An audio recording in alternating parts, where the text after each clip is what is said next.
satu aspek penting dalam sukan sepak takraw.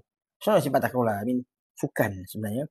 Yang mana saya nak semua yang menonton saya ni, kalau pun bukan datang daripada background sepak takraw, datang daripada mereka yang bergiat dalam sukan atau bergiat dalam dunia hospitality, ataupun mungkin jadi freelancer, ataupun mungkin sebagai seorang yang ambil komisen, jadi middleman.